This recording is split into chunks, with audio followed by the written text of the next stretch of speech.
Isipin natin, pag gulay, maganda sa diabetes, di ba? Yan ang isip natin, pero hindi po. May mga gulay nakakataas ng blood sugar, itong mga nilista ko. Katulad ng squash, kalabasa, okay? Very healthy ang kalabasa, may vitamin A, maganda yan sa katawan. Ang problema nga kung diabetic ka, maraming carbohydrates, okay? Mataas ang glycemic index. So pag marami kang kinain na kalabasa or squash, parang kanin na rin yan. So dapat konti-konti lang.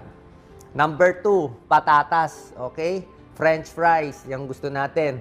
O kahit baked potato, healthy naman, mataas kasi starch and carbohydrate content. Parang kanin na yan eh, parang mashed potato, di ba? Corn, mais, okay? Masarap ang mais pero parang kanin na rin siya talaga. Okay? Mataas ang carbohydrate level, nakakabusog, healthy naman ang mais. Pag kumain kayo nito, huwag na kayo kakain ng kanin. Yan ang pinakakanin ninyo. Green peas, di ba? Green peas, very starchy. High carbohydrate pala yan. Nakakataas din ng blood sugar.